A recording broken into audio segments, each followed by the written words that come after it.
sake, help me off this horse!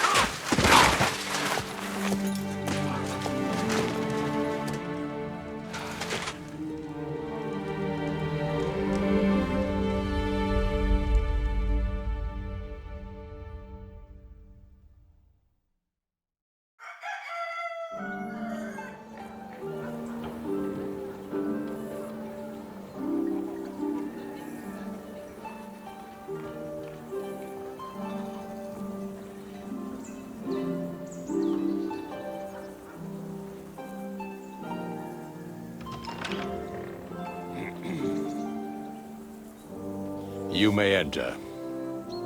His lordship is expecting you.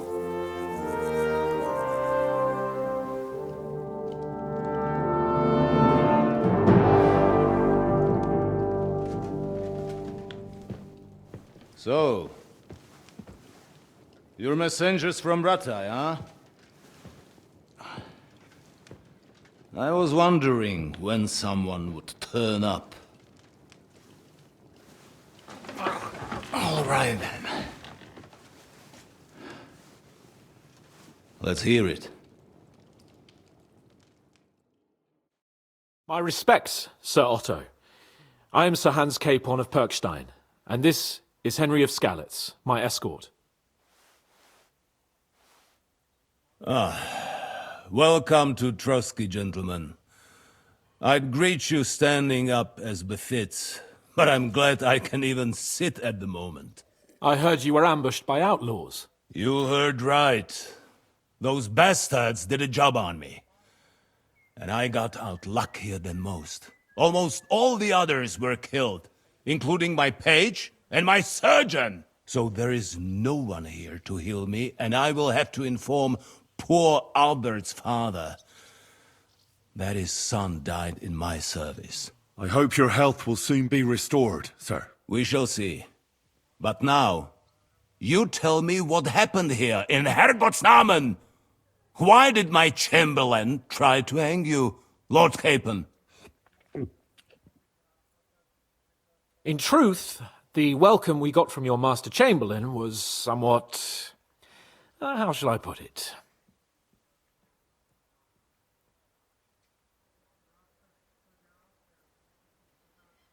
Your Chamberlain's welcome was appropriate enough, considering our appearance, the situation in your domain, and your orders, sir.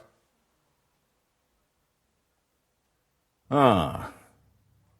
I appreciate your diplomacy, young man. Master Chamberlain Ulrich can sometimes be more hasty and passionate than is healthy. And we are glad you hold no grudge against him. Are we not, Ulrich? I regret what happened, gentlemen. Please accept my humblest apologies. Anyway, let us leave this misunderstanding aside and get to the point. As far as I'm aware, Rattay showed no interest in negotiations before, either with me or with the League of Lords. True. Our houses have thus far stood on opposite sides. I should say so. Attacking Brno and Jihlava together with that renegade Sokol of Lemberg hardly inspired our sympathy.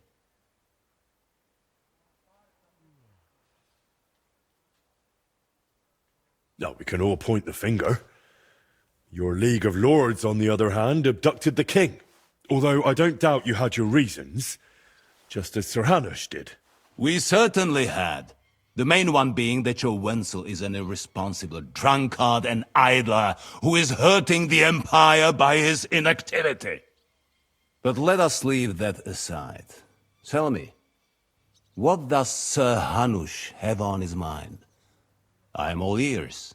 Unfortunately, during the ambush, we lost the letter we were carrying, so you'll have to make do with my word of mouth. All right. Go ahead and speak. In brief, Sir Hanush, Sir Radzig, and other lords take the view that the situation has got out of control. And that's of no benefit to anyone in Bohemia, neither Wenceslas's supporters or the League of Lords. King Sigismund's actions will not lead to instilling greater order than under King Wenceslas. Quite the contrary. Let us say that maybe. What arises from it? Sir Hanush and the other lords on our side are interested in knowing what the stance of the League of Lords is at this moment, and whether they haven't perhaps reevaluated some things. In other words, whether I might betray Sigismund.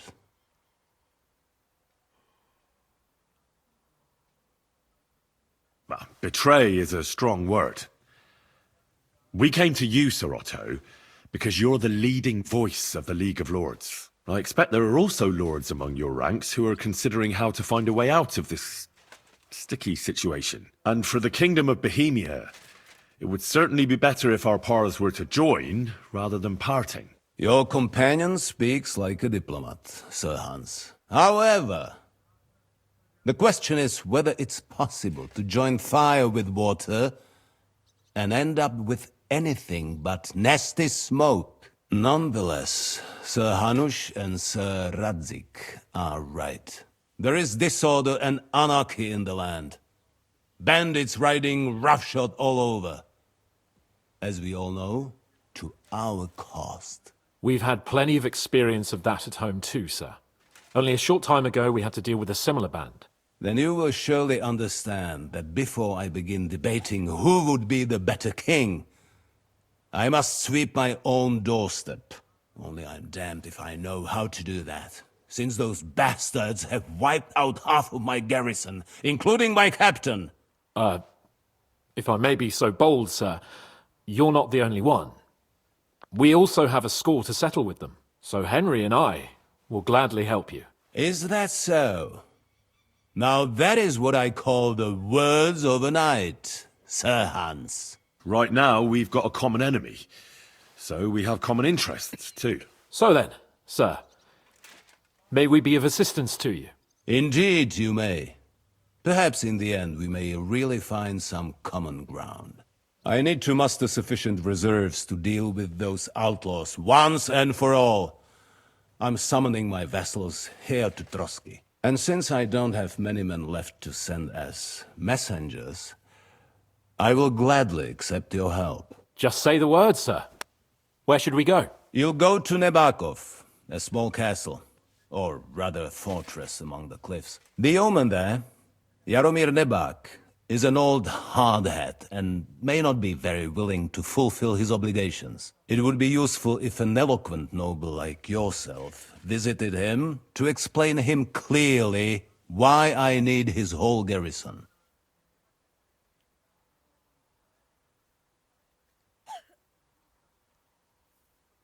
Who is this Lord Nebak? The lord of a smaller house with not much in the way of estates, just a fortress and lands, but he also owns a mill that provides a significant part of his income. His children are grown up. His daughter married well, thanks to Sir Otto. His son is away from the domain, dealing with duties. Sir Otto helped him to acquire an official position. In short, the House of Nebak is more than beholden to Sir Otto for his magnanimous help and support. Thank you, Ulrich. Nevertheless, I suspect Jaromir will not be keen to charge into battle. But that is of little consequence. He has a few good men who will be useful. That will do us. If he delivers, I will regard his obligation as fulfilled.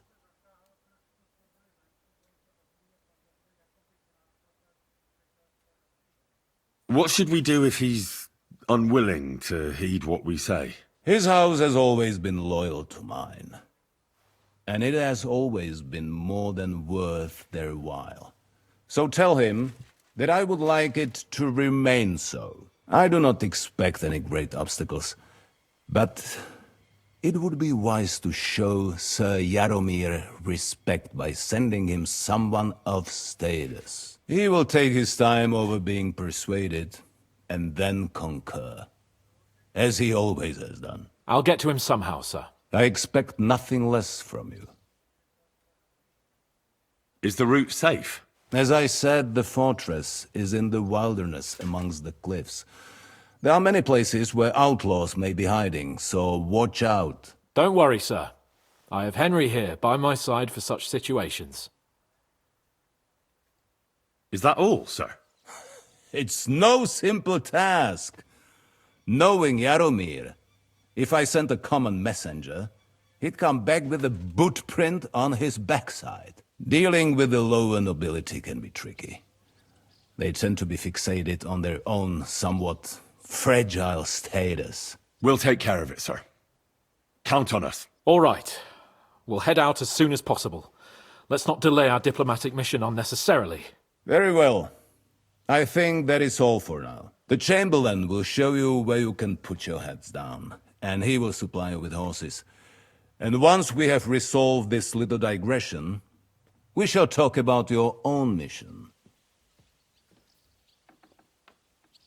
Thank you, sir. May I ask something, Sir Otto? Oh. Ask away, young man.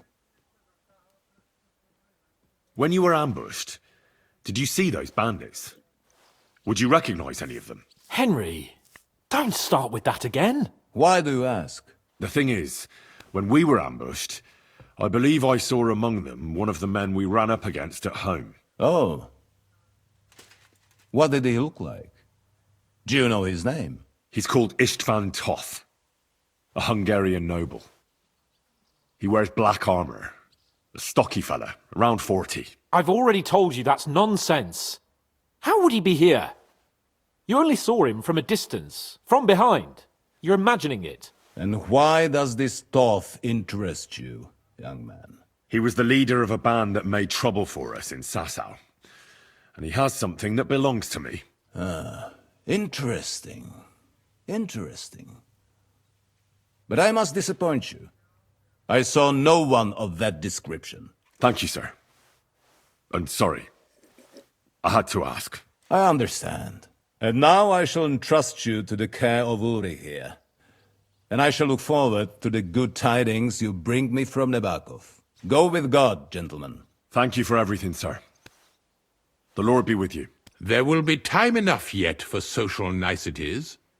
Now there are more practical matters to deal with. Sir Otto has generously agreed to accommodate Lord Capon in one of his chambers. And you, Henry, shall also be accommodated, as befits your station.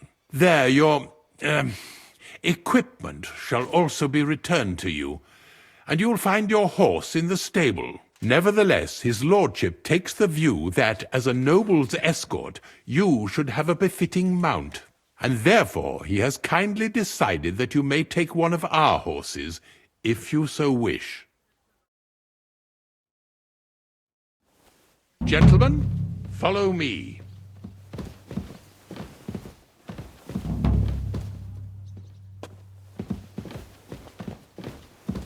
So, Sir Hans, allow me to... Hold on, Sir Ulrich. If you think everything is settled between us, and we're going to act like nothing happened, then you're mistaken. Sir? You were going to have me executed a short while ago. I expect a proper apology. Then please accept my apology once more, sir. But given the circumstances... Given the circumstance? What circumstances? Sir, poaching is a capital offence. And are you the king?